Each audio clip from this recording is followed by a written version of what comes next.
Good morning. Today we are going to discuss problems and shafts based on the gyroscopic couple. Before I start problem, I would like to give brief revision of the previous lectures what we have discussed, that is how to apply right hand screw rule to find spin axis and how to apply the gyroscopic effect on aeroplane and ship during pitching, rolling and steering. These things first I will summarize, then I will enter into the problem solving on a case called shaft problem. Okay. We have discussed from the beginning lecture onwards a phenomena called gyroscopic couple. What is this gyroscopic couple and what is its effect? How you can look at in real world its practical application. See, you take a simple example like a top which is spinning with its own axis, spinning like this way, it spins.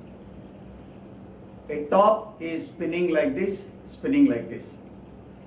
So until and unless you apply some force on this to move its position from here to some other position, it will not change its position. It's simply spinning like this. You just imagine you are spinning like this. So if I try to change this position of this top to either towards left or towards right, I have to apply a force on it so that it moves either this way or either it moves this way. This is nothing but like a steering of your vehicle or aeroplane or ship or your bicycle or anything. So when I apply a force to change its position like this to get my angular displacement, the body not only simply moves like this, it also causes a movement other than this orientation in the third plane. That is, if you are moving like this, it don't simply like goes it. So it may cause a bending either this way or this way. So this is due to the effect called gyroscopic effect. This effect is due to the gyroscopic effect, isn't it? So this phenomena you can observe when a simple top is spinning like this. If another gentleman hits the top, then the top moves from that position to the another position. It changes the position. When it changes its position, not only it simply shifts, it will also bend. So this phenomena, what we can call a effect of gyroscopic effect. Okay, so in this revision class, I will show you the methodology of finding the spin axis, and I will show you the methodology of finding the gyroscopic effect in steering, pitching and rolling. Okay. Now what is this right hand screw rule? Right hand screw rule. So the right hand screw rule is used to find the direction of the spin axis. It is used to find spin axis direction. Spin axis direction. I am always saying one simple thing to make yourself easy. Look from the rear end of the object, that is either ship or aeroplane or anything. So looking from rear end, looking from rear end, looking from the rear end. So like you take this either aeroplane or the ship, look at from the rear end, that means this side, look at this side. Then the rotor rotates either clockwise or counterclockwise, either clockwise or counterclockwise. So first rotor clockwise rotation, rotor rotates clockwise rotation. So this time being, imagine an aeroplane and there is a rotor inside this, and I am looking the rotation of this rotor which is rotating clockwise. So let me apply my right hand thumb rule. This is the right hand. Fold your 4 fingers such a way that these fingers are revolving in clockwise, looking from the rear end. This is aeroplane, this is my right hand. Keep this right hand like this. Look at this. These fingers are rotating clockwise. So when I am looking from the rear end, if rotor rotates clockwise, my spin vector is moving from left to right, that is the thumb direction. This is the spin vector AB. This is the spin vector AB. Now there is another case looking from the rear end.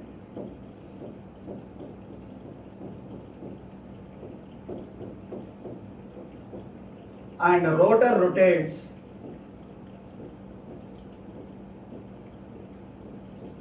counterclockwise direction.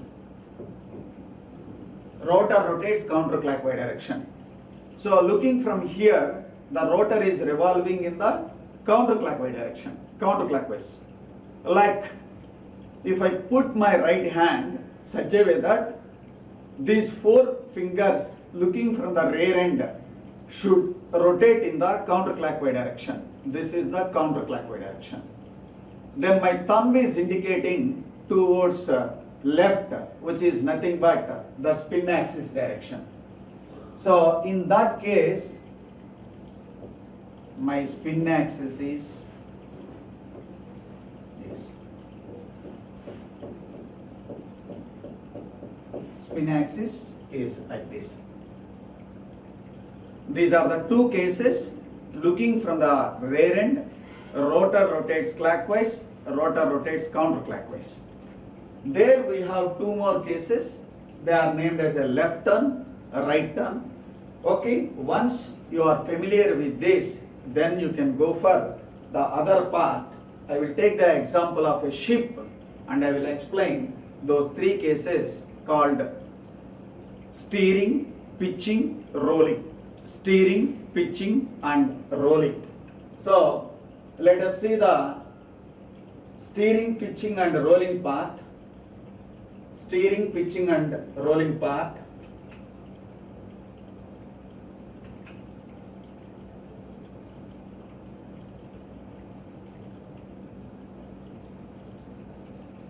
So 3 phenomena in the ship. Ship will undergo steering,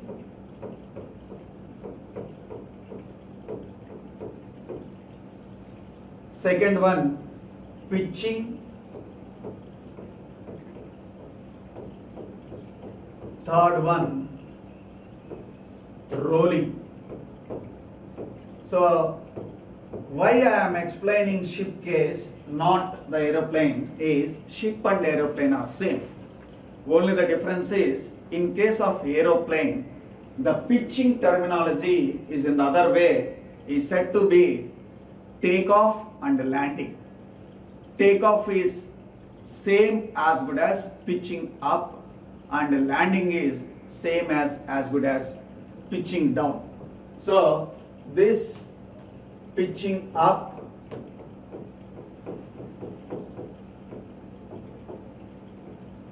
and pitching down is similar to like landing of the flight and takeoff. So this path is not covered many books, okay, but you can apply the same thing like takeoff and landing in case of this aeroplane is concerned. Let me first tell you steering, then pitching, then rolling. In steering,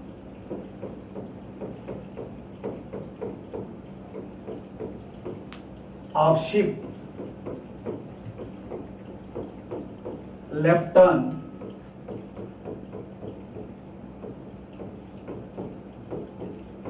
rotor clockwise,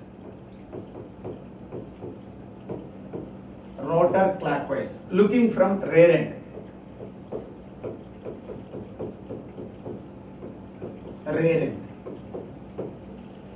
Then this is the spin vector, looking from the rear end. Then it takes a left turn.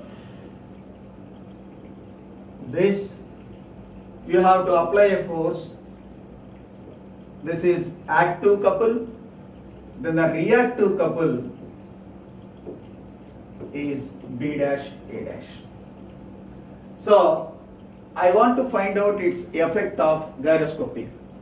For this, apply your right hand thumb rule. So this is like downwards, B dash A dash, put it like downwards, okay. Then if it is like this, you can see the rotation of these four fingers are in the counterclockwise like this. So if you put it like this, these four fingers are revolving counterclockwise looking from the front end. So this is counterclockwise. This counterclockwise force, if I apply it on the front view of the ship, if I apply the front view of the ship, this is the bow end and this is the stern end. This is the bow end and this is the stern end. So if I apply the force like this, then the bow will rise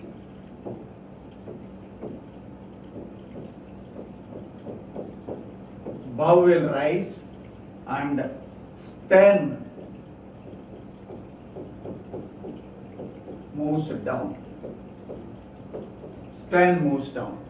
Okay, so you can apply the same for the remaining three cases, that is counterclockwise and left turn, right turn, and clockwise left turn and right turn. Then I will tell you the next case, that is one is pitching,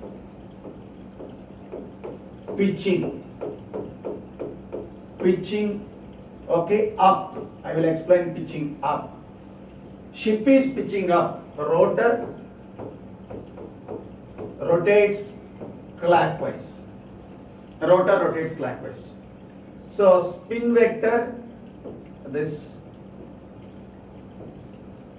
then pitching up, that means it is moving up.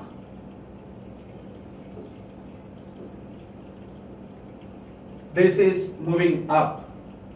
Then when it is moving up, so active couple is applied like this. Then reactive couple is in the downwards. So I will put it, this is like B, this I will call it as B small b and this is capital B, then this will be B double dash and this is B single dash. Now this vector, this is like this. If I look at the thumb in the downward, look at from the top. For pitching you have to see the top. You have to see the from the top. Then these fingers rotates in the clockwise direction. These fingers rotates in the clockwise direction. If you put the same effect of the gyroscopic couple on the ship, then the ship moves towards starboard side. The ship moves towards starboard side. It moves like ship is here, port means left side, right side is starboard. You are moving like clockwise, looking from the top. You are rotating the entire ship. So this is the bow end, this is the stern end,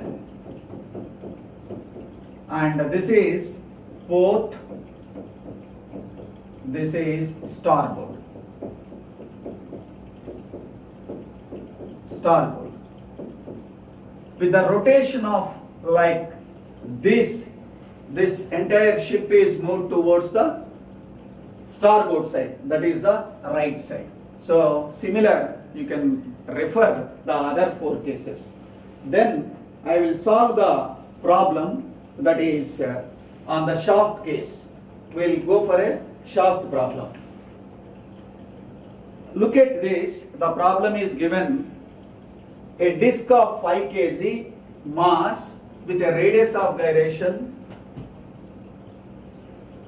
70 mm is mounted on a horizontal shaft centrally. That means there is a shaft, okay, and this shaft is mounted between the 2 bearings. And what is the span length? 120 mm. That means this is 120 mm. And it rotates, spins at 720 rpm. So there is a disc at center where the mass is 5 kg and its radius of gyration is 70 mm. So the K is 70 mm. Finally I will convert everything into meters. Then it spins 720 rpm. 720 rpm. It is rotating clockwise, looking from the which end? Right side of the bearing. Right side of the bearing. That means this is the right side. It rotates the clockwise direction. If the shaft presses about the vertical axis at 30 rpm in clockwise direction when viewed from the top, you are looking from the top, it rotates clockwise. The NP is 30 rpm. Determine the reactions at each bearing due to mass as well as the gyroscopic effect. So this is the problem. The given problem I have converted into the schematic part. There is a shaft placed between the 2 bearings A and B, where there is a disc with a mass of 5 kg, and this disc is revolving with a rotation of 720 rpm clockwise. The entire shaft is precessing with 30 rpm. Okay, you are supposed to find out reaction at A and reaction at B due to mass as well as gyroscopic effect. There is a single formula which we use to find out the gyroscopic couple, that is C is equal to I omega omega P. C is equal to I omega omega P. So to find these I omega omega P, I have separately calculated.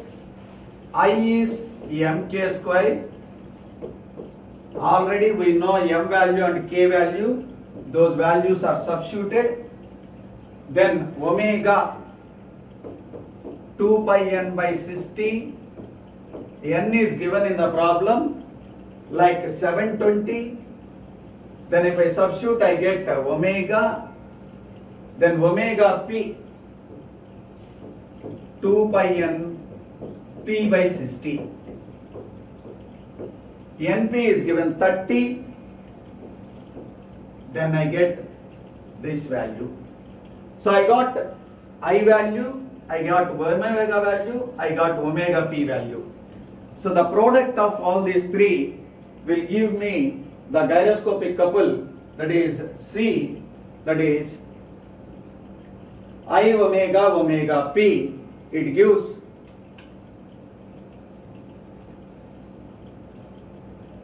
this is the magnitude which you need, I omega omega p. Okay, then I want to find out the effect of this couple on the bearing A and B. How to find out that? This couple is taken care by A bearing and B bearing. So this will be taken care by A bearing and B bearing.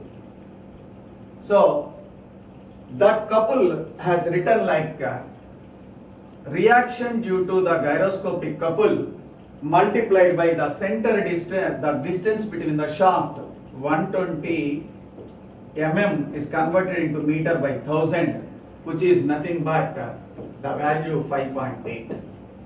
Then I can calculate my RC, which gives this is 48.3 newtons. Okay, then I have to find out the reaction, that is upward or downward, how that is using this spin axis and its active gyroscopic couple axis. So as we have seen, it is rotating clockwise from the right end, then counterclockwise from the left, from the rear end. That case, your spin vector is this,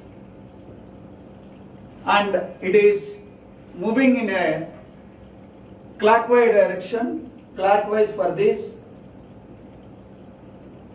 is the applied couple, then the reactive couple is downward. This reactive couple, put it your thumb like this. This is a reactive couple.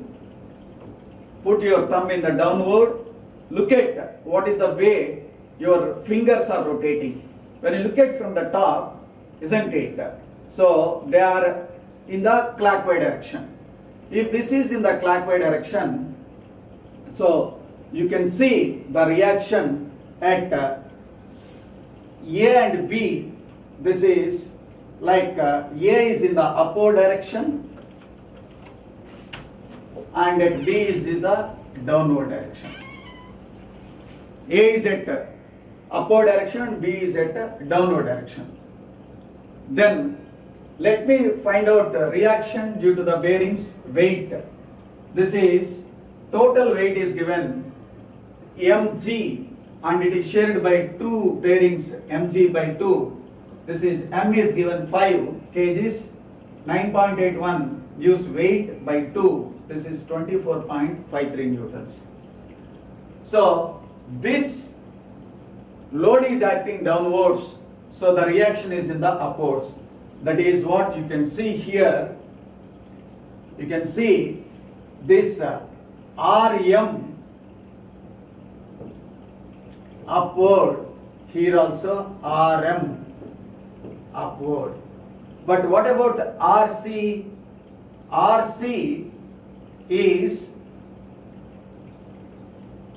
Rc here upward and Rc here downward. So I will apply these quantities as per simple equation, like the reactions at bearing A, that is Rc plus Rm. This is Rc, okay, and here Rc and Rm is concerned, Rm, M is due to the mass and C is due to the gyroscopic couple. So you can see at A, Rc plus Rm. I have estimated Rc and Rm values which are 48.43 and 24.53. So that sum is 72.96 newtons. And what about reaction at bearing B? Rc downward, I have taken downward is negative, and Rm is positive, which is upward. Then this becomes minus 48 and this becomes 24 positive. Then the sum is minus 23.9 Newton, which is downward. So the net force here is in the downward and the net force here is in the upward. So that you can find out by these equations. Okay. The same problem can be asked if the rotor rotates in the opposite direction, that is instead of clockwise, counterclockwise, then the problem will change, the solution will change. Magnitudes will be same, but only directions will change. Okay, that I am giving you a homework for you. You can proceed another 4 ways. You can solve the same problem by taking precision counterclockwise and then the rotor in the counterclockwise direction. There are 4 cases that you can solve the problem. Thank you.